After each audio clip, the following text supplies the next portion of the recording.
All right, we are live. Welcome to Northwest Exposure, a BMX podcast. I want to thank you guys for listening today. We're going to start out with some music by Disciples of Dissent.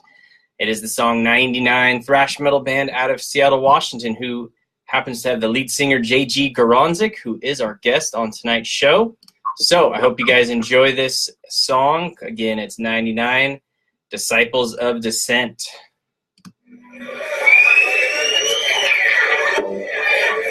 This is 99 is one. Don't tell me, son, you can't do something. You have a powerful tool in your pocket or in your hands. Do the research. Empower yourself. Vote with your money. Vote with your bullet. Revolution is civil solution.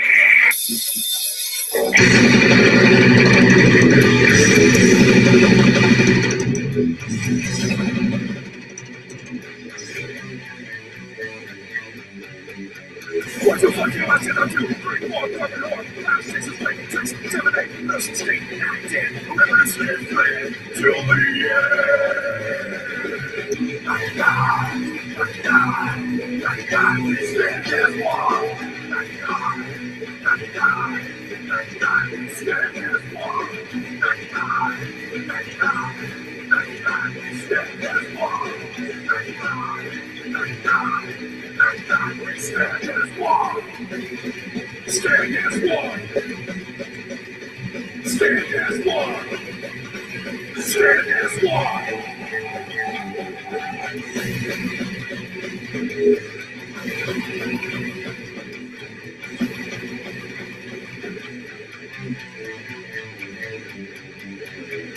No punch, a simple solution. Vote with the bullet. This is all I see. Sick to me. Never take a stand, never fall. Time to keep that call. My people, wake up, wake up, wake up, wake up, wake up, wake up, wake up, wake up.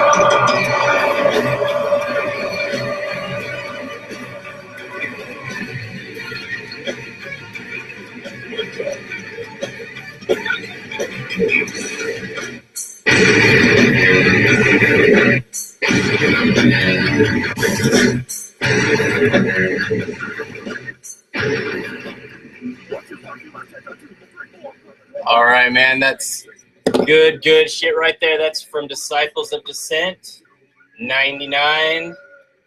Looks like it was from a live show, too, which was pretty rad. And good song, man. It surprisingly makes me smile. But, yeah, I want to say thanks, everybody, for joining us tonight. I want to say thank you to our sponsor. Our title sponsor tonight is S&M Bikes, man. I'm pretty stoked to have S&M as our title sponsor tonight.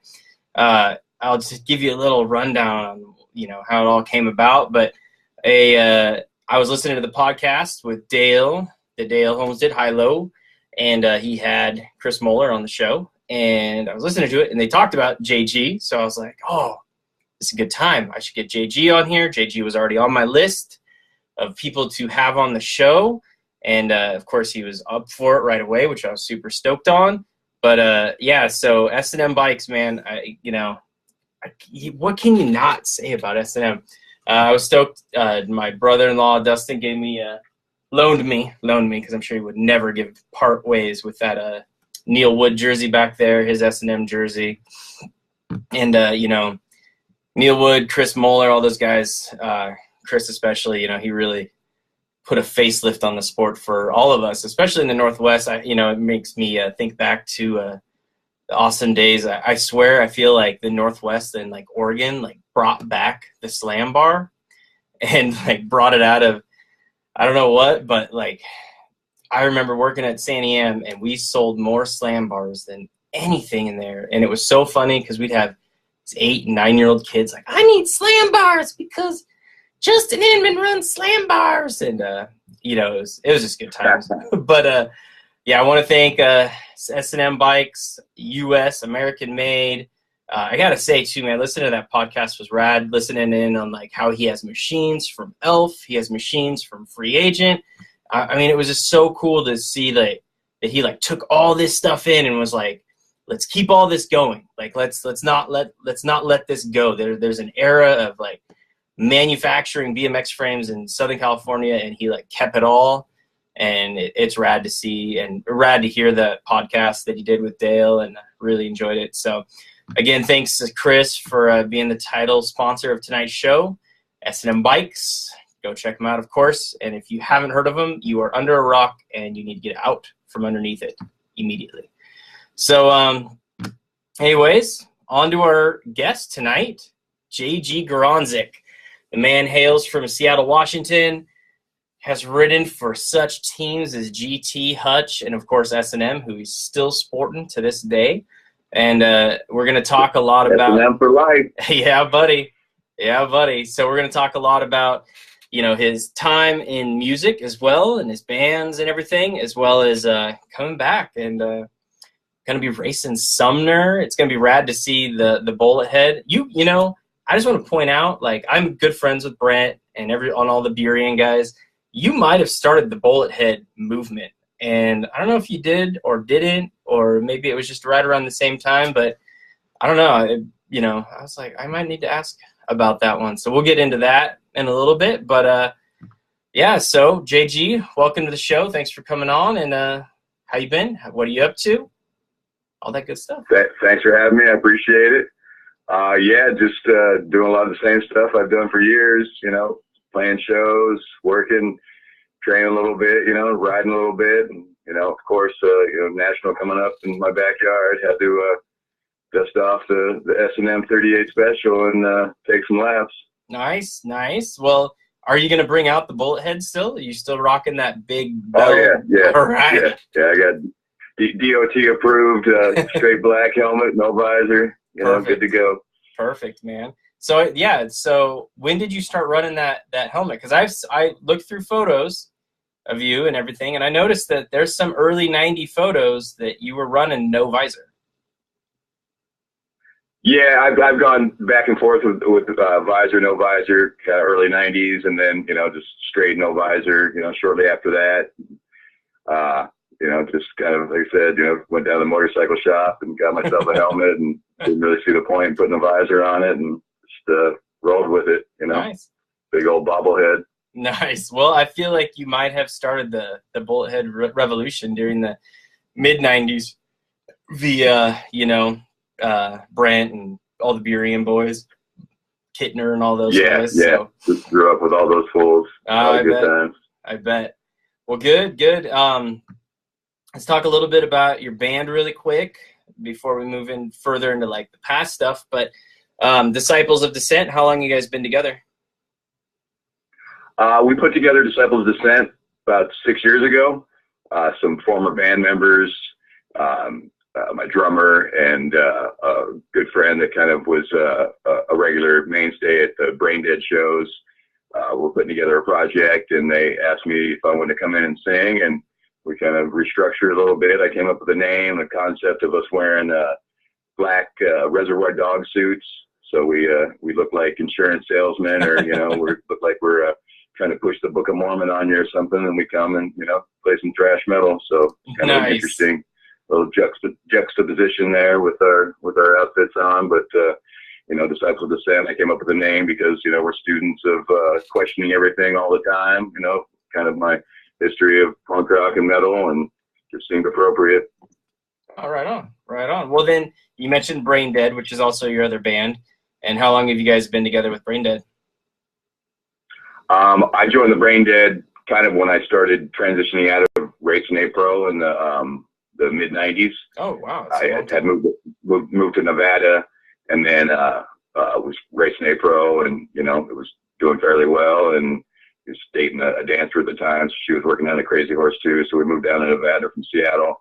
Then I moved back to join the Brain Dead. So I joined them mid '90s and kind of transitioned out of Racing Pro, and been doing stuff with them off and on. You know, we were pretty hot and heavy in the late '90s, early 2000s, and then started transitioning out. And then one of our guitar players, founding member, moved to Boise.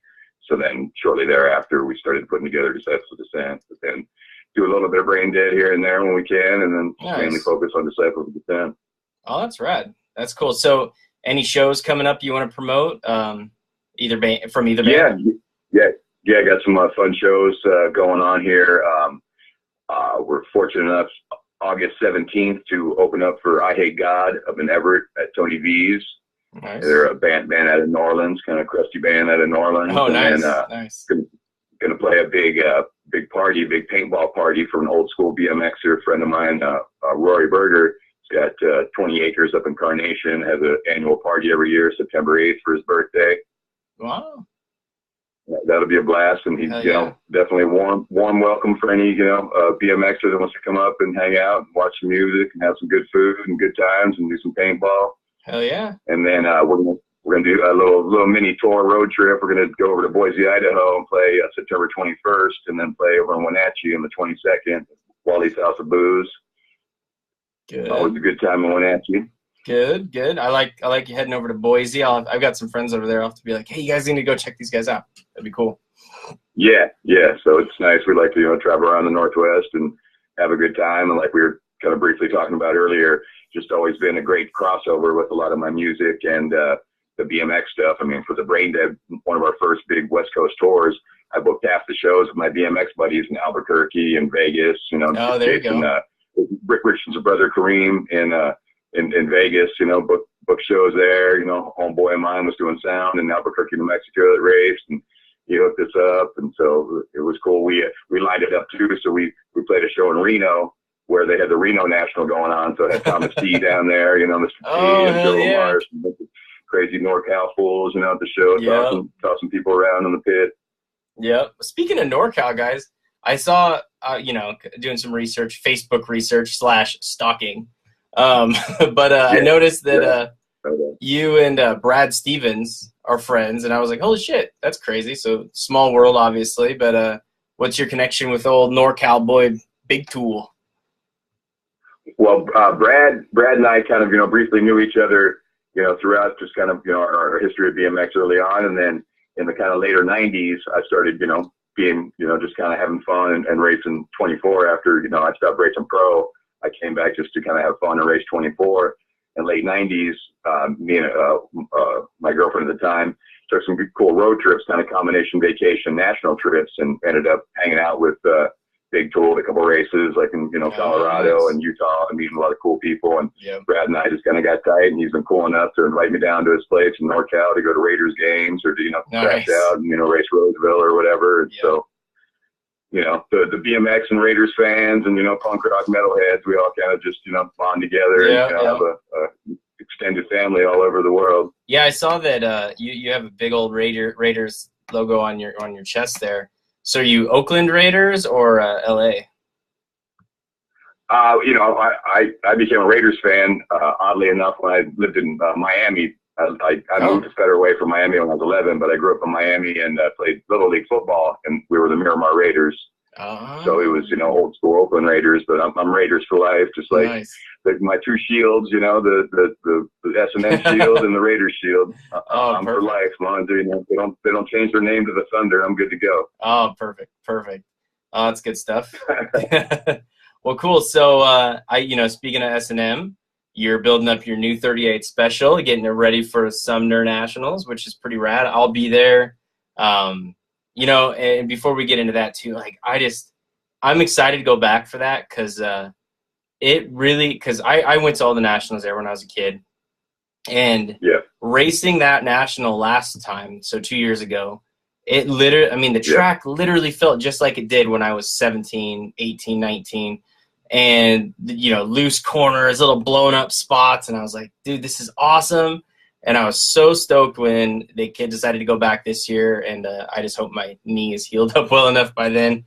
But so tell us about it. I mean, are you pumped on it? How close do you live to the track? You been out to the track much? So, yeah. I've been racing at that track since it started when I was 13. Wow. And I've been racing there off and on pretty much my whole life, since then for, 37 years, I guess, at this point, Yep. A lot of good memories there. And I raced that national a couple years ago there, and you did? Been, very busy.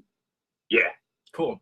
Yeah, I raced that national a couple years ago there. Got waxed, but I had a great time, ear to ear grin the whole time, and so when stuff like that pops up, I gotta try to get myself in shape and get down there. You know, it's one thing to be in gym shape, as you know, and it's another thing to be in track shape. So yeah, definitely going to, you know, probably hit up Saturdays down there for the next couple months before the race and try to, you know, have some fun with Clark and Bowder and all those, you know, FW fools that I've known since we were 12, 13 years old. Hell yeah, man. Well, and I saw you mentioned that you were 50, so you're still, and you're going to stay 50 throughout the year, so you'll be 46, 50 throughout the year?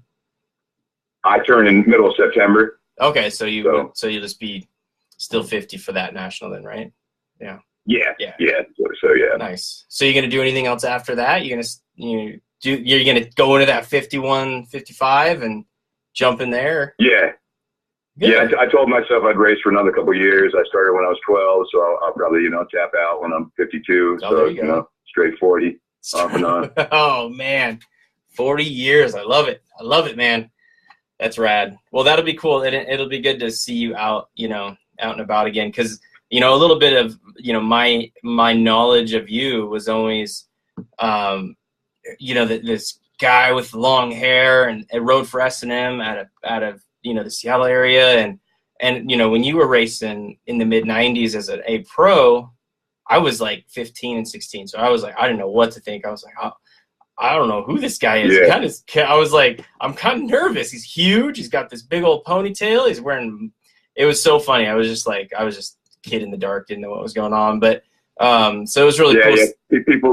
People were a little freaked out by me when I came back. I hadn't really raced or touched a bike for like 6 years, from like 84 to 90, 91, came back, with hair down to my rib cage and tattooed, and exactly. Kind of a little felonious history outside of the track. So people were a little tentative, but, you know, people who knew me knew I was pretty much the same person, you know, so that's good. You know, race and have a good time. Yeah. Well, it was cool to see you come back into it. And then as years went on, I was like, dude, there he is again. You know, and you just kept kind of popping out and hitting some of the Northwest Nationals and stuff. And then I realized, like, oh, dude, this guy's awesome. Like, he's freaking flat pedaling in it. He's out there in his bullet helmet and S&M's for life. And, you know, and then I became a fan, and I thought it was really cool to see you out there all the time. And then now, you know, it's crazy. It's just like, dude, we're all getting this old thing, which I refuse to admit to, but it's cool to see you. BMX keeps us young. Exactly. That's what I always tell people. Like, I'm always like, dude, no, BMX is like the fountain of youth. Somehow it keeps us young. And I don't know what it is, but for some reason, riding little kid bikes keeps us young. Oh yeah. I was riding downtown last Friday, you know, taking care of some stuff, and, you know, people were just looking at me, you know, smiling like, look at this big old goofy mofo riding around. Even a 24 looks little for me, you know. Big old dude riding around this bike and, you know, just having a great time. And just a big ass goofy kid, you know. I love it. Well, it'll be cool. We'll have to hang out a little bit there in Sumner and chat a little bit and all that kind of stuff. I thought it was kind of funny too, because your niece who races. That also kind of like... Yeah, that's what I was just thinking that same thing. You know, the good thing about me getting older and transitioning out, Sydney's been keeping our name alive and kicking ass. So, you know, we knew she was going to be an action sport girl early on in life. She was 3-4 years old. My dad and his girlfriend got her one of those electric Barbie Jeeps. Oh, yeah? She's out in the cul-de-sac, you know, my little brother Jed's cul-de-sac, you know, and she's standing on the trunk, you know, throttled. It's going full blast. She's going, go faster, go faster. Really? Yep, she's gonna ride. Yep, that's awesome. No, it was cool. My first memory of your brother and her, I was working I was working for ABA back at like 2012-ish and whatnot, and building tracks. And at one point, I was just working practice, the staging area in practice, and here's this dude that's just screaming at his girl like as she's going around the track in practice, go, go, go. And at first I was like, oh no, man, this is going to be one of those dads. But then it all changed, and like she came across, got back into the chutes area, and like he just started hugging her, high-fiving her, being like, that was such an awesome lap. I'm so stoked for you. That was so badass. This was like in Arizona or something too, I think. Arizona indoor. And just pumped on the fact that she was practicing. And I was like, I need to talk to this guy. I saw the last name on her jersey. She was riding for Lawman at the time, and and you know, I saw Garonzik, and I'm like, wait a second, is this maybe JG's daughter? Like, I didn't really know. So I had to talk to him and chatted with him for a minute, and I was just like, dude, I just want you to know that I've been around this sport my entire life, and seeing you cheer for your daughter and give her a hug and high fives like after practice, like, dude, that's what it's all about. Like, that was just amazing. I was just like, I love you. Like, you're the best dad out there, dude. So it started out cool. Yeah, go ahead. They got a great relationship. Yeah, she's a very unique young lady, and you know, Jed is definitely a passionate BMX dad. And you know, one time he was, you know, my biggest fan, and you know, he'd always have fun at the track. We always made sure he got, you know, stickers from everybody, and everybody knew who he was, and always had the ear-to-ear grin. You know, no matter what was going on, he was rolling around and having fun. That's good. No, it was cool, and now she's killing it, Factory Daylight, and it's cool too because she, you know, it's like, oh, look at that, here she is, Factory superstar, and you know, you of course were Factory kid and that kind of stuff. So really cool to see her kind of continuing on and keeping that going, and like you said, keeping the Garonzik name alive in BMX. It's rad. So yeah, very stoked on that. Good. Well, let's see. How about, I don't know, man. Let's go into some internet questions and kind of see what that comes about, and see where we go from there. But I know one of them that I needed to ask, because like 4 people posted, Bung Bung. What's Bung Bung? I'm left in the dark and I need to know. Yeah. Bung Bung is just kind of, you know, every superhero needs a catchphrase and, you know, his own, you know, personal soundtrack. So I kind of borrowed from RZA from the Wu, you know, RZA from Wu-Tang. He did a thing called, you know, basically after he would talk, you know, in interviews for different things that he was doing during, you know, when he first started getting into making movies, you know, and still doing some Wu music, he would say bum bum after it. And so I kind of borrowed that and turned it into my Bung Bung, because with the Brain Dead, and we do road trips and tours, it gets kind of, you know, monotonous, like, you know, touring either on the bike or on the mic, you know, on the road a bunch, and, you know, you want to entertain and have fun with the people you're hanging out with. So I tell, you know, really kind of goofy or, you know, off tilt jokes or whatever, and I'd say, Bung Bung, Bung Bung. So, you know, it'd be like me poking them in the ribs, like, yeah, laugh now. Laugh. Come on, let's have some fun. But it just kind of became, you know, people picked up on it or whatever, my bandmates and other people around us, and, you know, dudes I do security with or work with or whatever. It just all kind of, you know, became a fixture to, you know, my signature after, you know, messing with people. So they knew that I was joking if I said Bung Bung to them. No matter what I said to them, I said Bung Bung afterwards. They're like, all right, he's fucking with us. You know, there you go. We're having a good time. Oh, that's good. I like it. Well, I'll start with it's just a phrase about fun. You know? Good. I like it. Well, and then too, I mean, you being a big guy, and if you're ever like sarcastic and whatnot, and like I could see somebody being like, oh shit, is he like goofing around? Is he serious? And then if you throw in the Bung Bung, then they know. It's like, oh, all right, good. Yeah. We're smiling here. We're having fun. Yeah. My voice and my size have kind of intimidated people over the years, but like I said, at the end of the day, I'm just a big goofy kid, and, you know, I'm out to have fun, you know, like I said, on the bike or the mic or whatever it is, and we're all in it together. So I like it. Well, Jerry Jones says, great Northwest legend, raced JG many times, enjoyed it all. Hanging out in the parking lots and hearing his stories, always the greatest. It's kind of just a shout out. I just had to do it because, you know, it's Crazy Jerry, man. So that was really cool. Oh, Crazy JJ, yeah. He's a NorCal BMX legend, fixture in the sport. From, you know, that's my history. For some reason, you know, the Northwest crew with, you know, the Oregon crew and the Washington crew always, you know, we're tight with the NorCal crew, you know, and a lot of the SoCal crew as well. So we all, you know, just became this big kind of West Coast family. Nice. Yeah, I've only kind of like ran into him here and there, and never really sat down and chatted with him and stuff. But man, it's just always so fun to. I think I've been a fan of his since I was like probably 16, 17, and he was racing Cruiser way back then, and yeah, he's just crazy. It was just like, what? There's this dude racing with a Pro Tech, and I was just like, what? yeah, it was good. Good stuff. So JJ, carry on being crazy. We love it. So always. Yep. Danny Garcher, shout out, just saying very cool guys as always. Danny, gotta love Danny. So yeah, so he's awesome brother. He is, man. He is. It was good. A quick little story on Danny was first time I ever met him. He had moved up from, well, I think he had been up in Portland area for a little while, but first time he came out to raced at this little track in Malala, and just first time ever on his old DG, like just bone stock from 1982. Shows up, I think it was around 99, maybe 2000. Shows up, dude, and just blows the head tube off the bike and just mashes his face. And we were all like, what? Like, this is crazy. And then sure enough, though, man, he shows up a month later, 4 weeks later, and out there with a new bike. I think he actually welded the head tube back on it for a little while, which was pretty scary because he's a bridge welder. Of course. I know it, man. And I think he rocked that thing still for a little while. But, yeah, great guy. Scott Matchwell says, let's load up the Honda and head to Red Deer. I had some great years as a young pro racing and traveling with JG.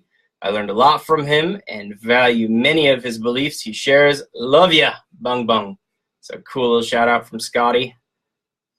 Yeah, love me some Matchwell. Great times with Scott over the years, and yeah, we took some incredibly long road trips, but usually they paid off. Us going deep into Canada, nice, all over up to Red Deer and Edmonton, and Penticton and Chilliwack and Kelowna, just on and on and on. Always great time with our Canadian brothers up there, and the socials they throw, the Saturday night of the Nationals, and yeah, good times. I know. You guys did it in the mid '90s, but we did it in the mid 2000s, and we all traveled up to hitting all the Canadian nationals and races, and man, that is one thing. Like, the Canadians are great up there, man. I love them. They're nice, good, honest people, and I always loved going up there too, man. It was good times. Yeah, they really know how to make a complete event. Yeah, It's not just you're going there to just race. You're going there to hang out, have a good time, be competitive, socialize. Great facilities there. Always beautiful parks and setups they have. They have full ambulance available there for any type of medical needs. I had to get a little boost on Matchwell when we're racing up in Edmonton. So I took some hits from the oxygen tank from the ambulances there, so I can get re-energized real quick and take that Canadian money away from Scotty. So that's rad. I love it. Well, I told him I'm a little asthmatic. Can I hit that oxygen a little bit? He said, oh, sure. Oh, that's perfect. I went to firefighting school, and I don't know, maybe my former captain is actually listening right now. This would be kind of funny, but every once in a while we come in on shift with a little hangover and use a little bit of that oxygen in the morning to wake us up and get us ready for the day and ready for the shift. So, people don't realize the power of pure oxygen. Oh, I know, dude. It's nicer. I know it. So Captain Bielenberg, if you're listening, shh. Good times though. And Carson Johnson says, "What's up, JG? Cheers! Another original NorCal boy." So he's a lot of good times with him racing over the years. Yeah. Well, I wonder. So I mean, my brother didn't race outside of Medford that much, but he was good friends with Carson, and maybe I don't know. It's kind of funny. I wonder if you guys actually hung out at one point throughout the years. But yeah, I spent a lot of time in Oregon. Did you? When I was racing amateur back in the day. My last sponsor before I walked away from BMX was Bike Gallery West. Oh, okay, cool. So that's another one we're gonna have to hit on. That's awesome. I love the old Bike Gallery stories and from the guys that wrote for them and whatnot. So, but yeah, my brother Jeff Treadwell, who was good friends with Carson as well, and all the NorCal guys and Eric Dyer and all them and whatnot. So I don't know. You guys probably hung out at one point. Kind of funny. Yeah, and now Jimmy Nelson lives down there, and Jimmy was on Inside Line with the people we were talking about earlier too. So he was all kind of friends with all those Oregon NorCal people, and now he's a NorCal person. I know it, man. I know, and fucking fast. Good Lord. Oh yeah. Yeah, he's always been a quick rider. Yeah, when I go for practice, like at most nationals, I try to find him to get in the gate to see how my first straights are. Like, no joke. Like, I'm just like, where's Jimmy? I need to get some gates with him, see if I'm on point or if I need to work on something because, dude, that guy's first straight is unreal. Especially now. I mean, he just turned 46, and it's like, whew. Yeah, Jimmy's always been doing that work. Oh, I bet, man. And, dude, I watched his races in Roseville, and, dude, I mean, I love all those guys in that class. I give them all mad respect. But he had, by the finish line, dude, he had like a half a straightaway lead on everybody. And I was like, whoo, man is flying. Yeah, so. Yeah. It's great, too, because he went through a little health scare there for a bit with some cancer and everything and, got through it and, just as healthy, if not healthier than what he was beforehand. So, much love to Jimmy. Yeah, definitely. So Steve Collette asks, and we kind of hit on it a little bit, but maybe we can go a little further into it. But Steve Collette asks why you like Canada so much.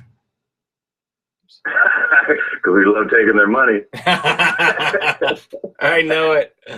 Oh, I know it. I was there. But they were so respectful and kind, to us. They love to hate to see us come and go. Yep.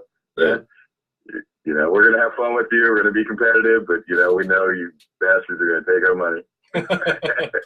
Oh, I know. It was the same thing in the mid 2000s too. We'd come up there, we'd come home with these nice checks, and then I do remember the day that the exchange rate was worse. So like when you say you got a $300 check in Canada and you get across the border and it was like $220.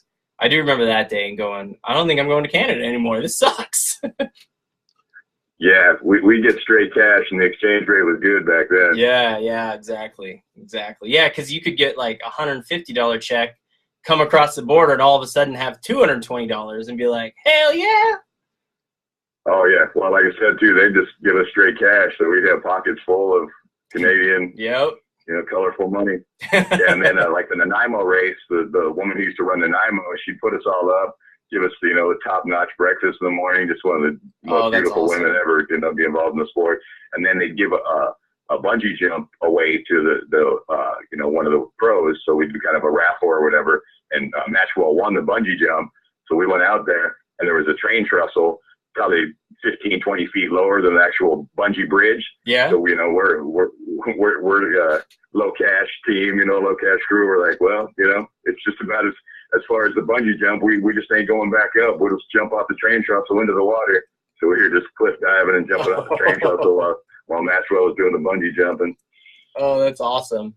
Yeah, Nanaimo's awesome, dude. I remember the first year I went up there for anything was 97, and it was when ABA had the World Cup. And that facility was so bad. Like, I remember, all of us playing in the pool and jumping off the high dive into the pool. That they had a big, huge aquatic center and awesome trails just going all over the place. And, yeah, that place is rad. And I'm actually going to make sure I go up there for their national because I don't know if you've seen photos and stuff, and you'd have a blast too, I'm sure. But they have, 2 pump tracks, huge dirt jumping section. And just tons and tons of stuff to ride. So I don't know, man. They've always had incredible facilities up there. And like you said, just always been so friendly and open and, hook us all up, give us places to stay. They carry us back and forth from, when we get on the ferry, if we didn't take our cars up there. Oh, nice. They were always incredible. Yeah. The ferry ride too, man. It's just always a blast riding that ferry across the peninsula and stuff. Yeah. Well, good. And Gary, good old Gary Ekman, says, make sure you mention the 20-inch Mars on the 24. Good memories. Oh yeah, I run big ass 20-inch bars on my cruiser because I like to pull up and I'm a big boy, so I'd rather have it set up so I don't have to be all bent over all the time. Yeah. And he. It probably auto-corrected to Mars, but he said bars. Yeah. And dude. Yeah, and then crazy. I ride with my hands inside my grips. Oh, wow. Yeah, so I get, full kind of, torque, straight on the front end. You know, so yeah, so people ask me like, what the hell, you know, how come your hands aren't on your grips? Like, it just feels better for me to pull like that. Oh, crazy. Like, all right. Man, I'm gonna have to find a photo of just with you doing that. That's kind of cool. I used to, before we knew to cut our bars down, you know, we all run ATI pistol grips that were like crazy long already. And then same thing, man, we'd curl our hands right over the flange and hold on all narrow. And it was good times. So I like it. I like it. And then Jake Hooster, just want to shout out saying can't wait for the Nationals. Won't miss that one ever. And I'm sure you guys will be hanging out. I'm sure he's a buddy of yours, my guess, at least. Yeah, good guy. Yeah, we had good times a couple of years ago at the National as well. And yeah, he's been a long-time fixture in the Northwest BMX scene. Nice. Yeah, actually, I haven't heard his name before. Is he your age or is he a little younger?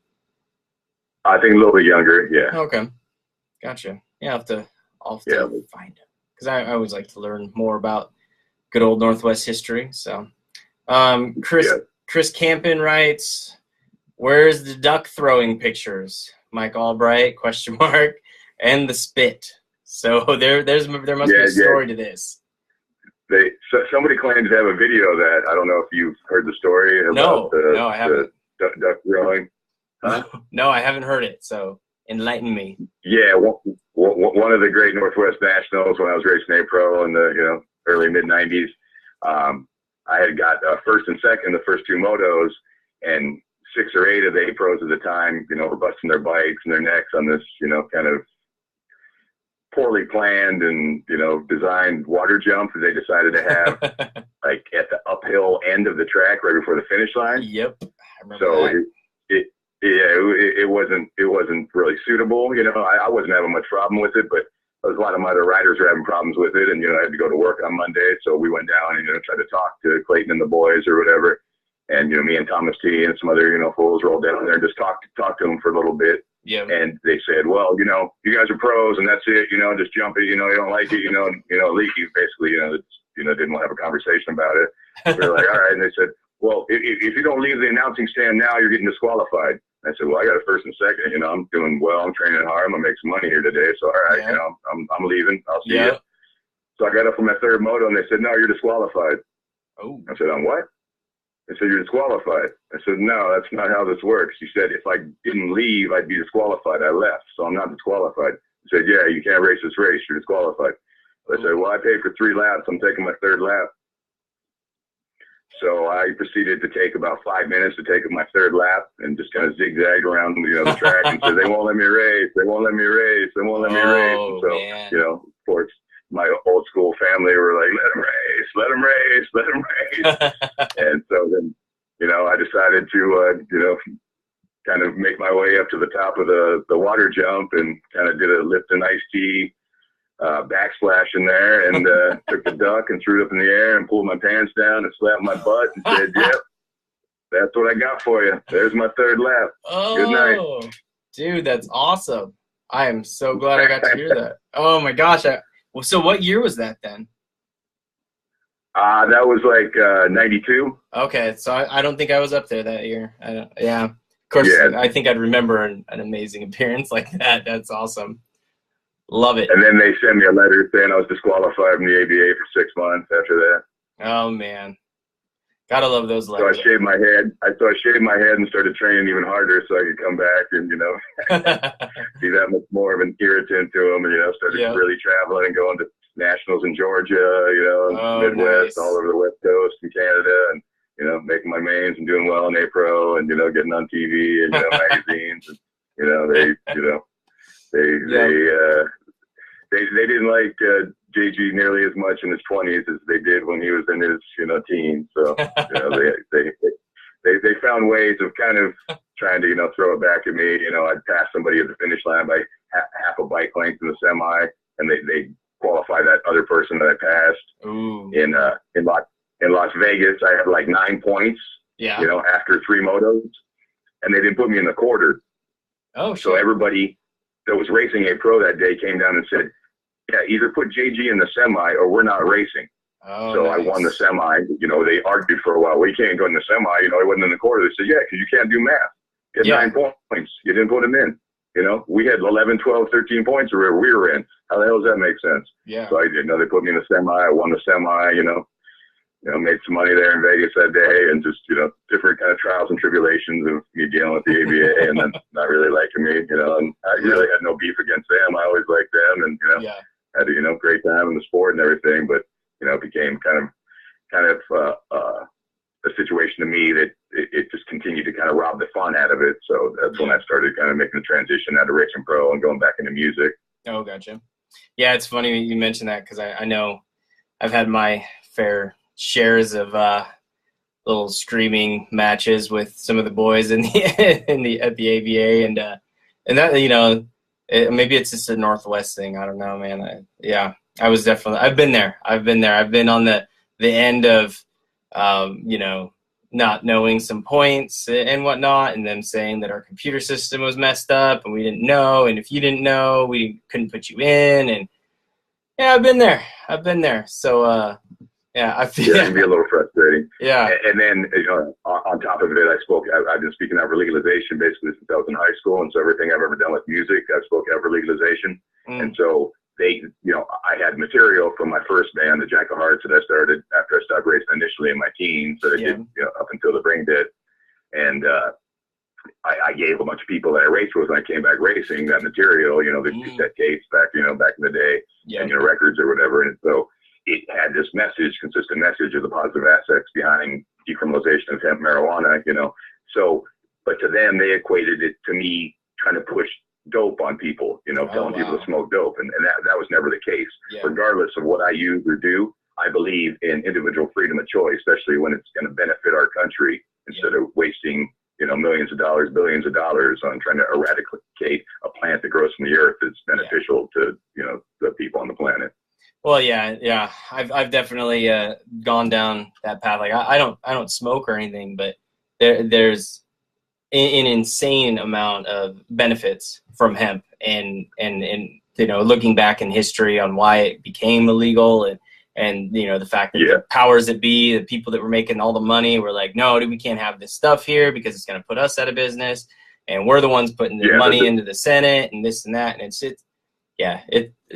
cool. The racial elements behind it, the pharmaceutical industry, the cotton industry, the timber industry, all these people that had to lose all this money. And then, like I said, so people, generally when they hear you talking about that, they just assume that you chronically, use this substance, and that's not the case. And, off and on throughout my life, there's been times that I have, but mainly, I haven't really, just because you speak out with something doesn't mean that, you're, an avid user. So, people have a hard time separating those two things. Oh, I bet. No, they do.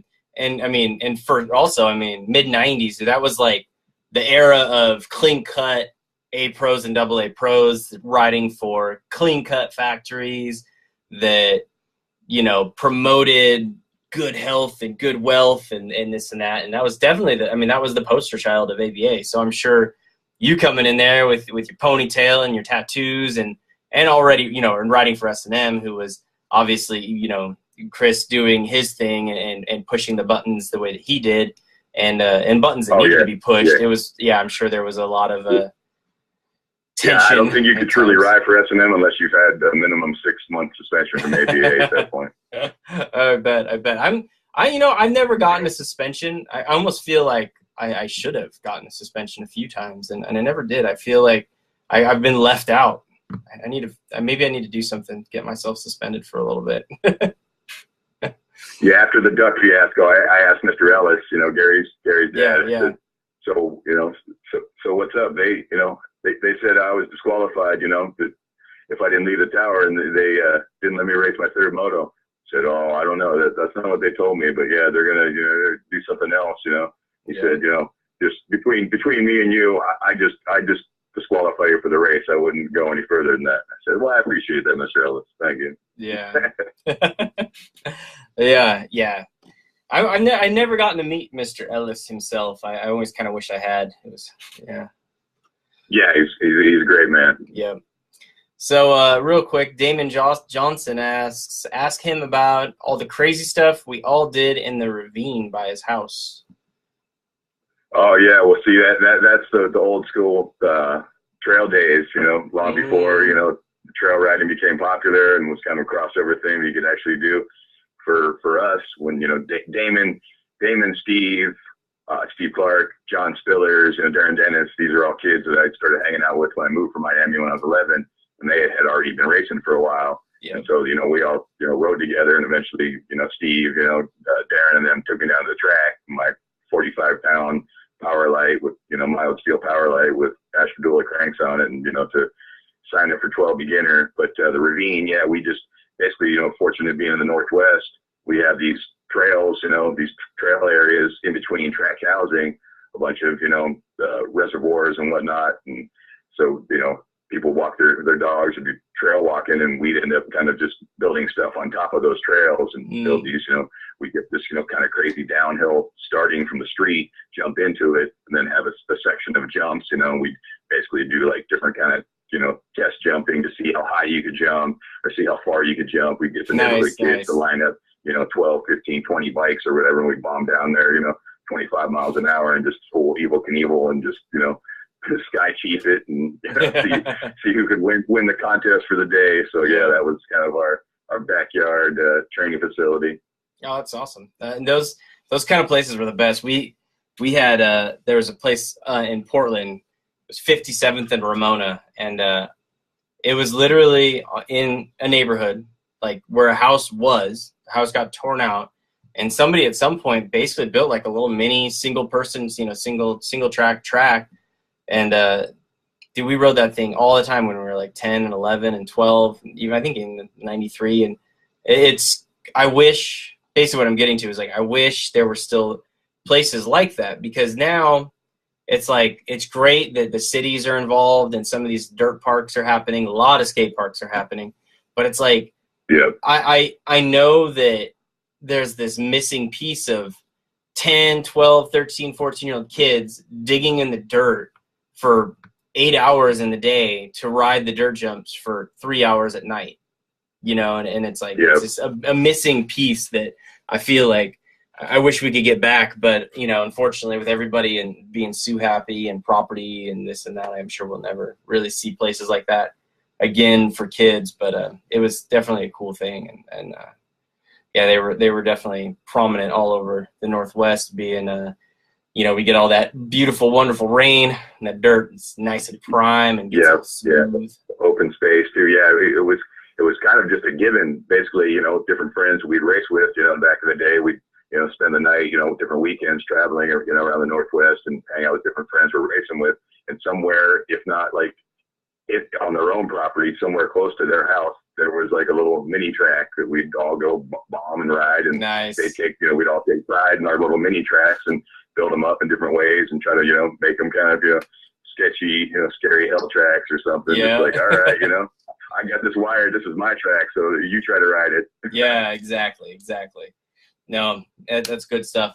Well, and then Walter Lynn, kind of a shout out, but says, look at you, G, like a fucking freight train off the gate into the first corner. Yeah. Yeah. And said, I never really knew much about your BMX stuff and whatnot, but yeah, that is actually one of my favorite pictures of you that I came across. And I'd actually seen it before, obviously, because I think it was actually in the BMXer, if I remember right. And it was just such a rad picture because, here you were, you got your whole S&M kit on, and then you got Mr. Steve Clark next to you, all action biked out and looking Mr. Factory, and then of course Mr. Super Factory, the Harlow Rider. Was that Markham? I forget his. I think it was that Markham? Yeah. He was a superstar for sure, and it was just a cool photo. I remember it from back then. I think that's even E-Dog in between you and Steve too.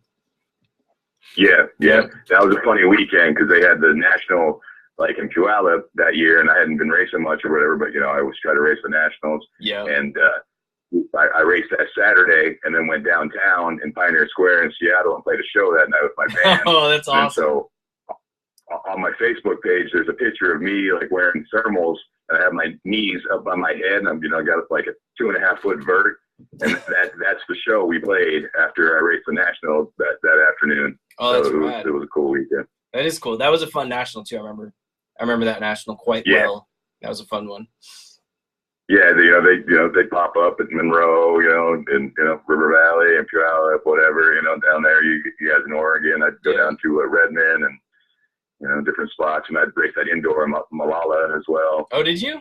Oh, right on. I didn't know you were. Yeah, I won the Gold Cup there. Oh, did you? Mark Foster who won the Gold Cup in like '99, and then we went to the Acropolis afterwards. Yes. Good steak, Woo!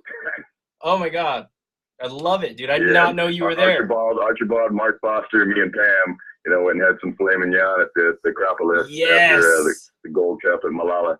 Oh man, so I grew up in Selwood, which is right next to where the Acropolis is, and it's kind of like Acropolis is kind of Eastmoreland and Selwood. So I grew up in Selwood. Yeah. And I remember a guy that lived with us, he was one of the cooks there, and he would let me know that, hey, there's a back door to the Acropolis that you can come and get steaks and potatoes. So here I am, 10 and 11 years old with all my buddies on our BMX bikes, and I go up to the back door, order my steak and potato, and be like, all right, guys, let's eat. Well, meanwhile, on the other side of the wall, there's naked women dancing and men putting some money down, and it's pretty badass, dude. Yeah. I love it. I love it. Yeah.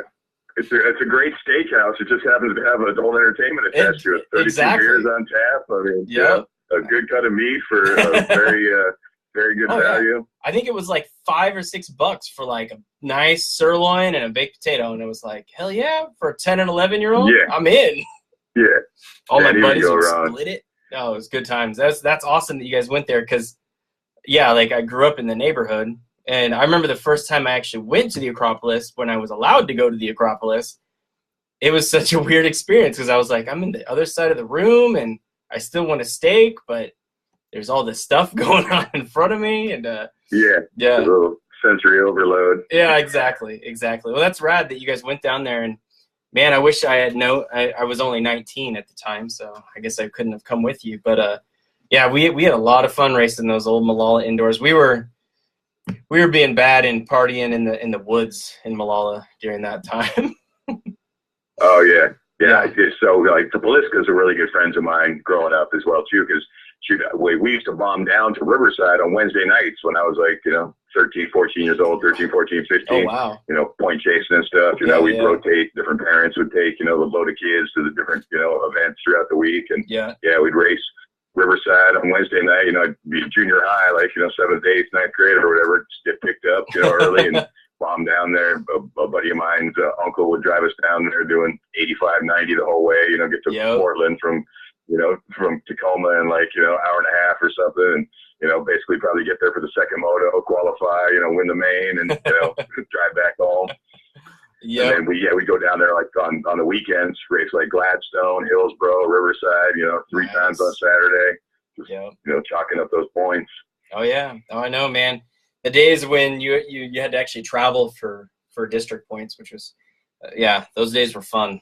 We used to go up to Seattle and do it because at one point we only had Riverside left. So in the mid 90s, the only thing that was left was Riverside and Hillsborough.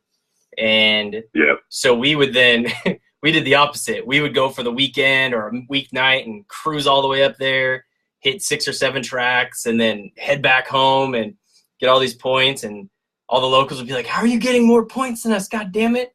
Yeah, it was good times. The art of point chasing. The Grossmans ran Hillsborough for a long time. Yeah. Travis and Lisa's mom and dad, and they were always great people. Yep. Oh, I love it. Man, I still like the 99 race. Lisa Grossman always harasses me about wearing the bowling ball because, she tells me I got such a nice smile that, I shouldn't crush my face. I have to let her know, that hasn't happened yet. I just feel more free with it. Oh, yeah. Well, and you're still on flat pedals. I mean, I hit my face. I don't think I ever hit my face until I I did.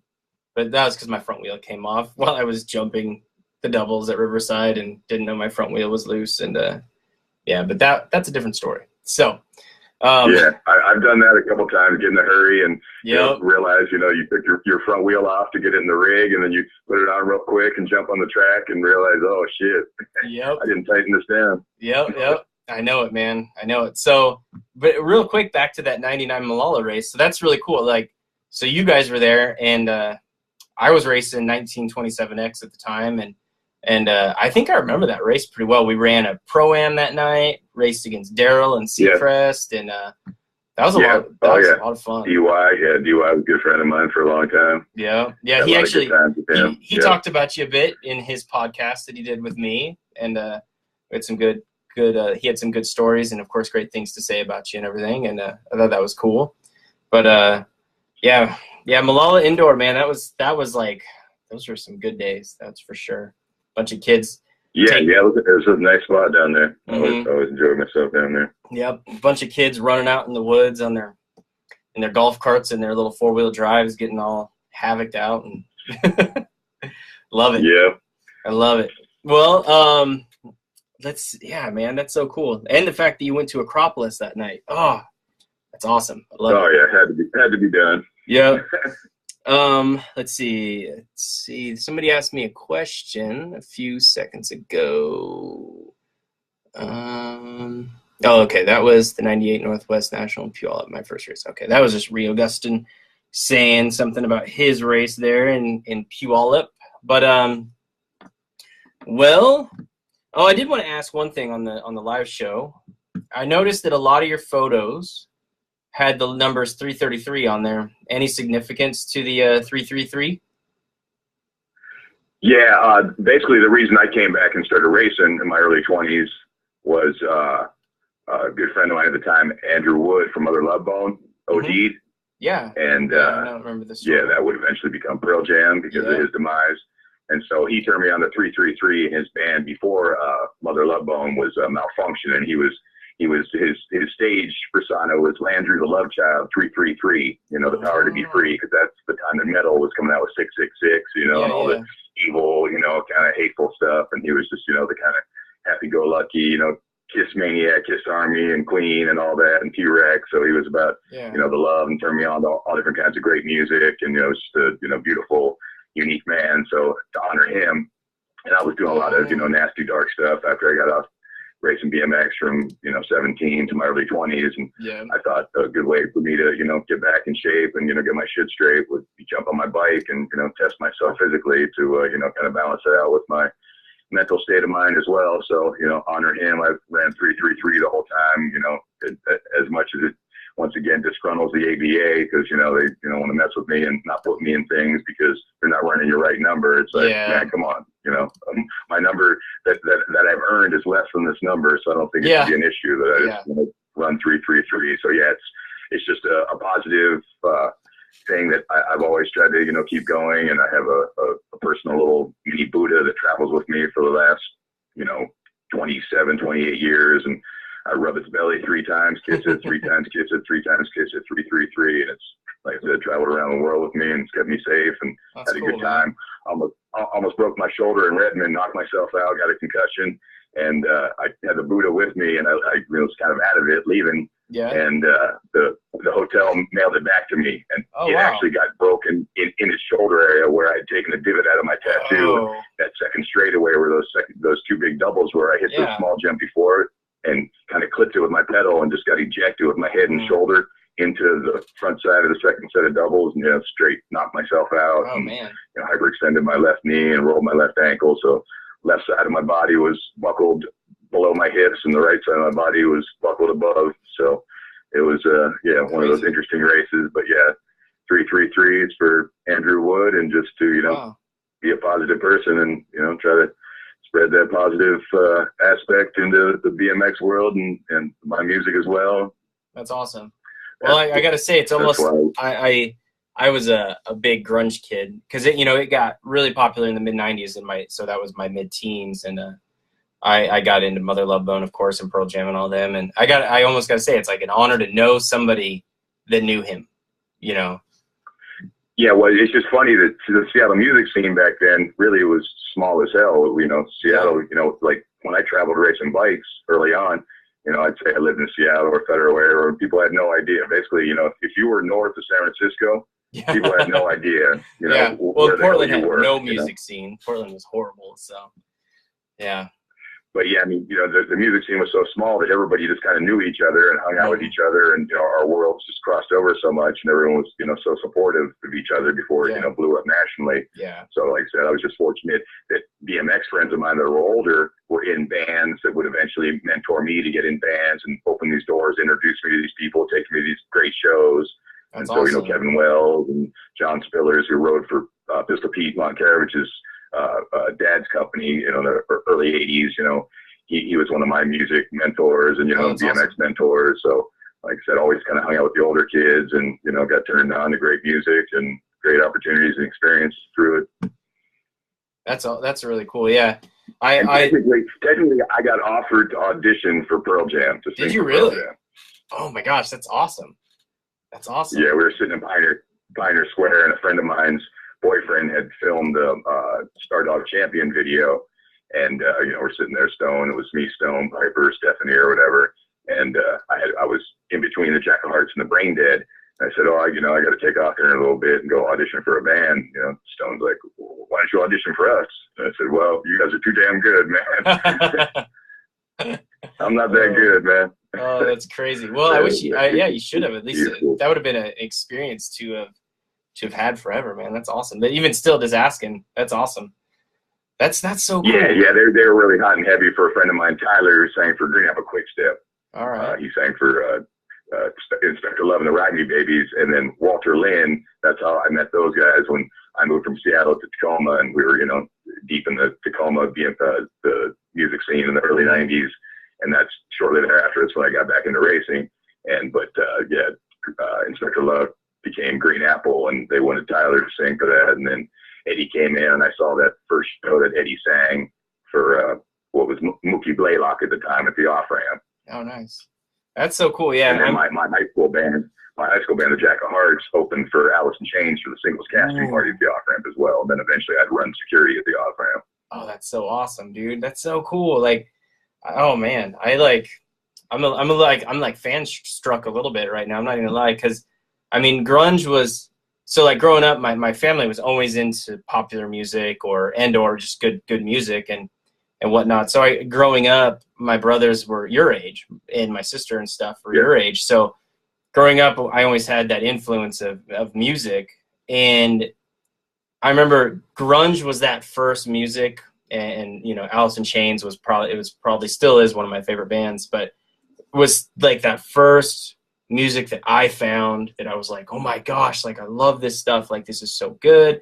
And of course it fit the times for the average teenager at that time, and you know, and guys that were your age and a little bit younger as well. It fit the times really. And yeah, it's really cool. It's funny, like I'll still listen to it, and every once in a while, and some friends or people will just be like, what are you listening to? Like, why do you listen to that stuff? They're like, it's depressing. And it's like, it is, but some of it's depressing, but in a sense of making you deal with life, in a sense, rather than hiding it. It has elements of that, but us in the Northwest, we know about that, you know, so we can be inspired through our kind of downstate as well sometimes. Exactly. Because, you know, when you live in, you know, because I grew up mainly in Portland, and it's like when you in Seattle, it's like when you live most of your life in the rain and the clouds, it gets to you. It doesn't not get to you. And especially if you're a BMX kid that just wants to go out and ride his bike and it's just raining all day.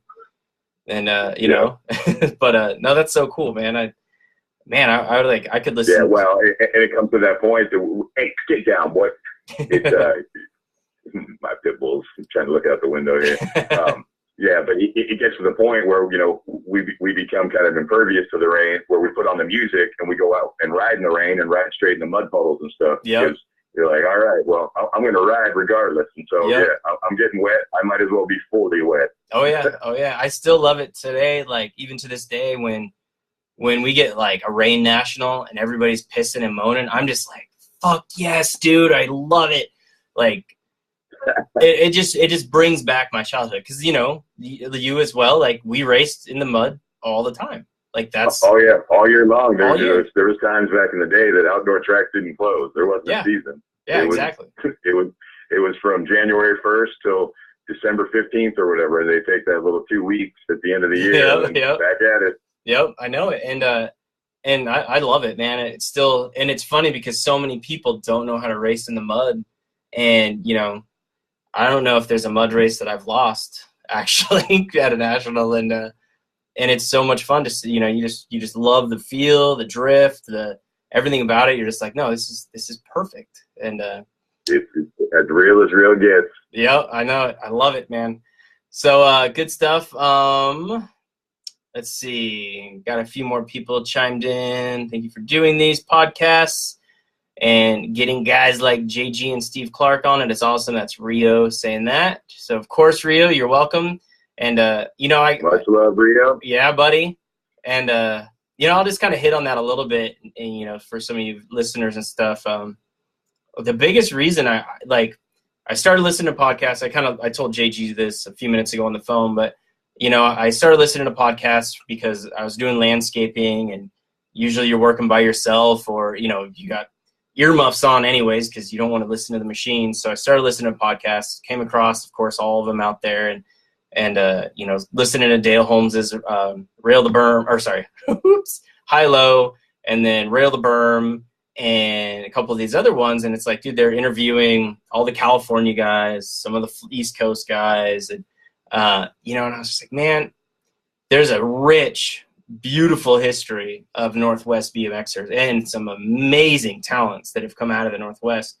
You being one of them, and big time factory superstars that just kind of get glossed over throughout time and kind of forgotten. And I was just like, man, I want to do this. Like, I want to do it to where we're cataloging this history of the Northwest and BMX and the people that have helped build it, taking it to next levels and all that kind of stuff. And it's just a lot of fun for me to do it. And like, for instance, like I've never met JG, and already loving talking to him.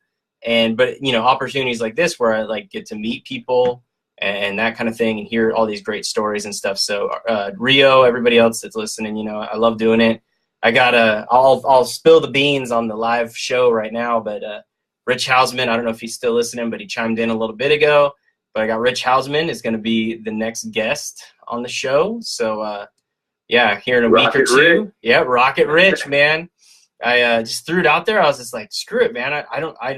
I never really talked to Rich. He was older than me, and I raced his brother, but he was older than me, and he was kind of a superstar. And I was too damn afraid to talk to him when I was a kid, and so I was like, screw it. Just, thank God for, social media. Just messaged him and was like, dude, would you want to do it?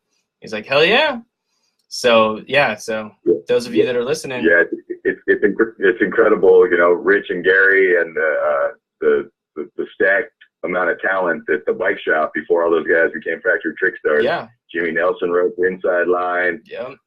Mitch Reich, Brent Lee, the Housemans, Chris Backus, some of the top-notch mid '80s, late '80s, early '90s riders, came out of the same bike shop that I worked for, and I run clinics for those guys, and their parents are always so cool and so appreciative. Me teaching those kids how to do the I-5 cut. You line up outside of lane 4. You angle your bike towards the inside and 3 pedals in, start moving over. Do that I-5 cut. Do the high-low.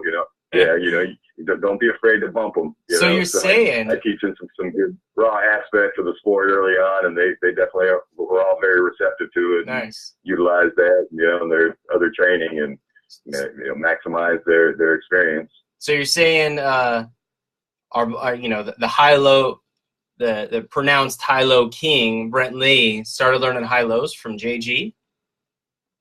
I think I was probably one of those voices in his ear, definitely. Nice, man. That's cool. I like it. Now, and we'll go more into inside line because I feel like you said, that was like a team that just like everything meshed and just built these superstar factory, riders, yourself included, and whatnot. So we'll go more into that. But let's see. Don Watson says, "Hey, JG, how's it going?" Old Don, another Portland local. No doubt. Yep. Yeah, raced him for a long time. Nice. He said, when are you coming to Portland to play again for your band, one of your bands? Oh, yeah, we'll be getting down there, definitely. Good, good. The heavy metal brewery outside of Portland and Vancouver. I think we'll hook up something down there and maybe do that one night and do Portland or Eugene the next night or something. Oh, hell yeah, man. Maybe, yeah, and if you're ever coming down to Medford, let me know. I don't know if you ever get further that far south, but it'd be cool to come to one of your shows down here. Hey, we can line stuff up. We don't mind doing some road trips. Nice. It's always fun. Get out Nice. of town. It's one thing to have the people in your town tell you how good you are. It's another thing to play for a bunch of strangers. You know, Yeah, that's if true. they're getting down with it, then you know you're doing all right. Yeah, I remember yeah, very true. I remember I played drums a bit and kind of in a band, out of a band and whatnot. And all your local fans, they love you. And then when you go play somewhere else, all of a sudden you're like, I don't know if we're as good as we thought we were. Yeah, it's a little reality strike. Yeah, we were on our second West Coast tour with the Brain Dead, and we were in Albuquerque, and they kept telling us, "Yeah, you guys are fucking sick. You guys are fucking sick." And my bass player JD didn't quite understand the vernacular, and he's like, "They keep calling us sick. I don't know. You know what the hell that's supposed to mean? It means we're rad, dude." Oh, that's funny. They love us. It's good. It's all good. So, okay, yeah, perfect. All right, that's good to know. He was an engineer, you know. He was kind of he was a little out of the loop, but yeah, I had to translate for him. And once I translated, he was getting down in Albuquerque. Oh, it's good stuff. Well, good, man. Well, I think that's about it that I want to cover on the live show. Unless you have anything else that you want to shout out to anybody, I will. You know what? Before we go on, this was just kind of a kind of funny picture, and I just liked it a lot. But there's a photo that I found of you guys at SeaTac at probably like a Gold Cup qualifier or something, and Steve is in the center. You're to the right of him, and I can't tell who it is, but he's riding for Torker, or pretty sure it's Torker. He's wearing an EBS helmet, and he's just flipping out of the gate. And it was just a picture that I saw that I was like, man, that is so iconic to the late 90s, because it's the magnet gate start. And, you know, Dan Roberts, I believe, is in the picture, who used to run the Malala track back in the day. And it was just a cool photo. It was just a cool photo. So I guess, do you know who that was flipping over the handlebars in that photo? I think it was Russ. I think Russ rode for Torker back then. Got it. Yeah, I was like, oh, that sucks. But anyway.